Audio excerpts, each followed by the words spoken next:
Hey, this is Linda West with Living Live, and today I have the privilege to introduce to you one of my mentors, Greg Reid.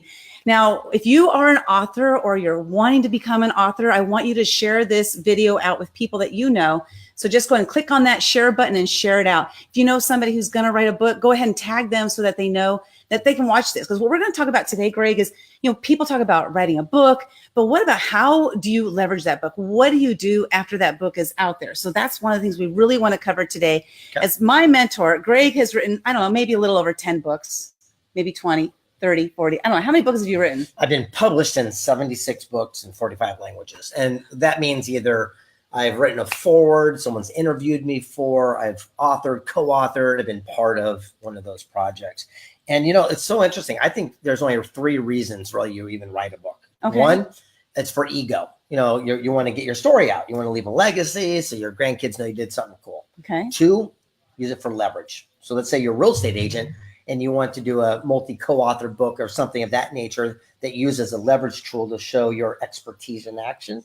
And then step 3 is to become a world authority in your craft. So those are the 3 reasons. And people have to understand, until you know why you're writing the book, I recommend you don't even start. So for example, if you're going to write a book on poems about kittens because you love your cat, but no one's going to really read that, but you're in the financial industry, they don't go together. So it's very important to understand the why behind before you get going. Unless you talk about how to buy and sell kittens. Good point. So poems about kittens. Poems about kittens. That's the name of my new band. There you go.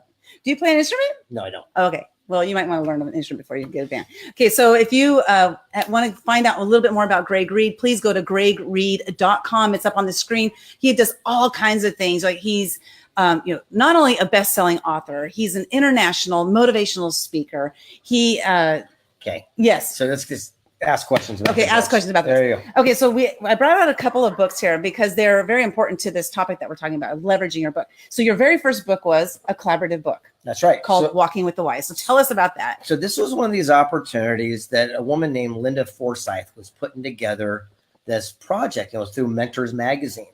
And she had these people like Tommy Hopkins and Brian Tracy, Mark Victor Hansen, Zig Ziglar, all these different people. And you could pay a fee to be associated with them and write a chapter. Okay. And so what happened is I did that and I put my money in here. And sure enough, I wrote one of these things. And this book, I use it as a leverage tool. And my story was called Mentoring Your Way to Millions. Look at that. I used to have hair back in the day. I mean, that's way back in the day. It's called Mentoring Your Way to Millions. And then from there, I did my first book called The Millionaire Mentor. But what's cool is they kind of went together. It was like, this was the appetizer. Mm-hmm. So instead of me having to get everything out, it was just like a little sample. And that led me to my bigger book. Now, at the point that you were in the collaborative book, first of all, what made you decide, like, I'm going to be in this book? Because it wasn't ego, right? Was it about leveraging what you were working on, or what was pure leverage? Because I knew I was working on this other book. And when I came out with my first project, I knew that nobody knew me and I had no credibility. Okay. So I could borrow Brian Tracy. Exactly. Right, yeah. I could borrow the credibility of these other amazing people. And by doing that, I leveraged and I said, hey, I got a new book coming out called The Millionaire Mentor. And they go, well, tell me about it. I go, first of all, it's my follow-up to my best-selling book I did with Brian Tracy and Mark Victor Hansen. Now I'm doing this project. It gave me that leverage point where people would give me the time of day. I love that, because this was your follow-up book to the best-selling book. Correct. Fantastic. Now, The Millionaire Mentor, how did that name come about? Well, it's interesting. Originally, it was called a different title. And when I did this book, people don't understand, here's the way it works. When you do a project, you write a query letter. It says who you are, what's your message, why are you an expert, who's going to read your book. Well, I sent these query letters out every single week to only get rejections the next week. You know how it is. In fact, I was turned down by 268 publishers in a row, and the 269th publisher said, we'll do your book. All you got to do is change the title, the beginning, the middle, and the end. Some of the these are some of the rejections. Just some of. It's just crazy. I mean, 268 no's. And what happened is I kept persevering. I wouldn't let someone tell me no, because I knew I was on something good. Okay. And I happened to mentor inner city kids in San Diego. I was successful. So I drive up in a brand new car. It said, here comes the Millionaire Mentor. It became a badge of honor. So after this became a phenomenon, I went to like 9 languages overnight. Sold like a billion copies. It became my tag, name type of thing, and my claim to fame. So you have that book. Now it's 70 something. How many, did you say 76. Yeah. So after the Millionaire, this is the first copy. Then this one, Millionaire Mentor. I guess that must have been French.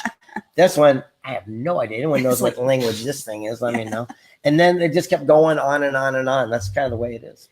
So then you were writing your own books. And then at what point did you say, you know what, I'm going to then write a collaborative book, just like the first book that you were in? Well, that's kind of interesting. I always said, if there was some way that I could give back and I could do my own collaborative book and give someone an opportunity to leverage, then I do it myself.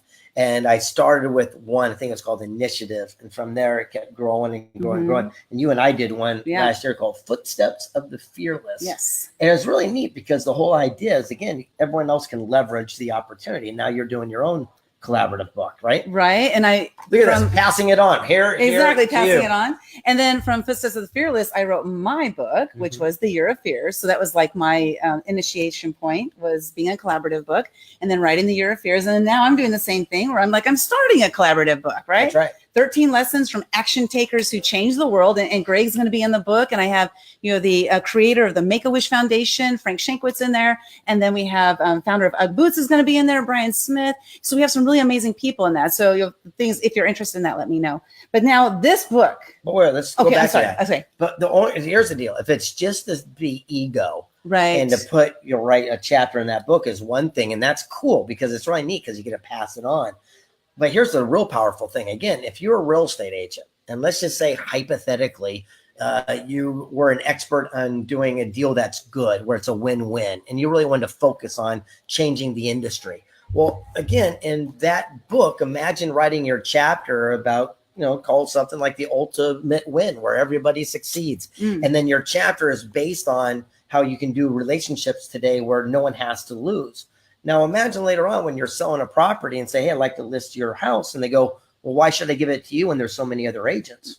Say, I don't know about the other agents, but I do know that we're a reflection of the people we hang around with the most. And by the way, here's a copy of my best-selling book with the founder of Make-A-Wish, the founder of UGG Boots, where I talk about the power of doing the ultimate win-win relationship. You put your business card, you leave it there. Now you're a freaking authority. That separates you from everyone else. That's how you use and leverage a book like that.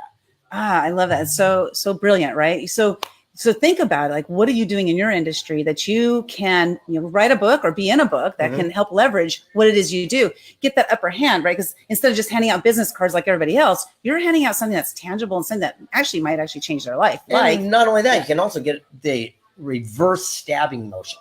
The challenges with these events, they're like this. I take my stuff, business cards, you're stamming. But if I sit there and say, look, I was featured in this amazing project with these amazing people, and I talk about the power of leverage and doing the ultimate deal, live your business card. You leave it here, chances are they're going to pull it out of your hand and ask for it. It's a whole different energy. Now, that begs a question on that, because a lot of times people don't want to give their books away for free. And I know you give away books all the time. So at what point does somebody, like in a conversation like that, say, as opposed to charging for the book or just giving the book away, would you say that there is maybe just always give it away, or what's your thoughts on that? Well, I can't share with what people should do.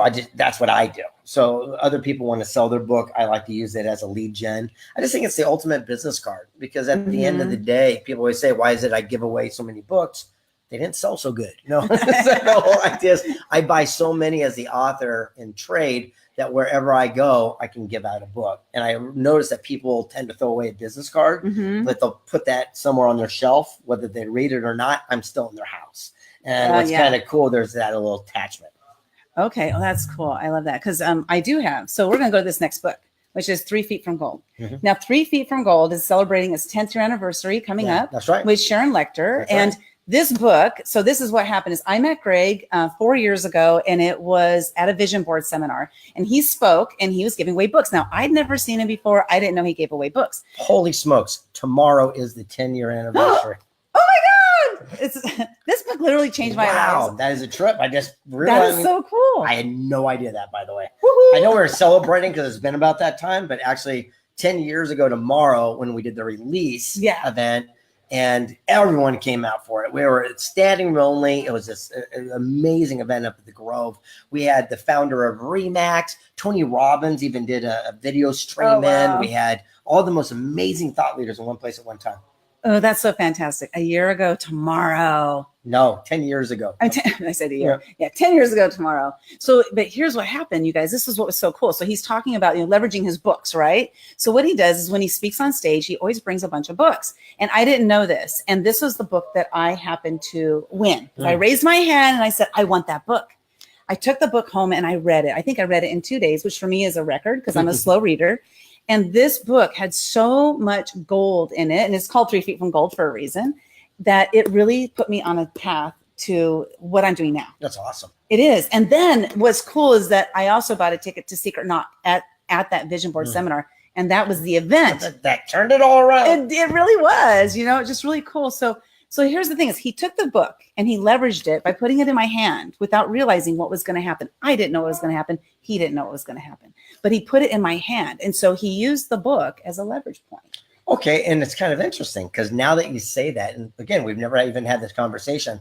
How much business have we done together? Oh my in gosh. a pair of years? I mean, a lot, right? A lot. And between all the resources and friends and relationships, Yep. we're talking about at least 6 figures of Oh my dough, gosh. right? Oh yeah. All because I handed you a A book. freaking book. And isn't that Yes. interesting? So there you go. And that proves the point. Like all of that, right? So all that relationship that was built because of the handing of this book. Like I interviewed Vicente Fox, recently. I've interviewed, Brian Smith. I've interviewed some really, really crazy, amazing people that would never, ever have been in my trajectory had I not raised my hand to take this book. That's true. And the way that you really came into the circle was you started participating in these Yep. multi-author books. So it's kind of interesting how it works. Yeah. But the whole idea is you got to do something with it. It is about the leverage piece. Right. And it's also about getting your expertise out in action. You want to show you that what you can do in full force and then give an example of it in written word. And by doing that, people see you as the world authority.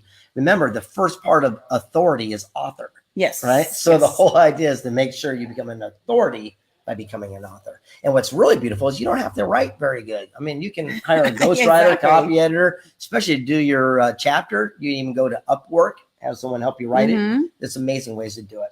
And that's a good point because, a lot of people write books and they just sit at home. They don't do anything with them. So you want to learn, like, how can I get my book out there? So the first tip on that was to make sure that there's a reason to write it, right? Correct. I mean, ego is a reason, but it might not be a great reason for leveraging. So then make sure it makes sense for your industry. Don't write about kittens if you're trying to sell real estate, And then what would be like the number 3 point?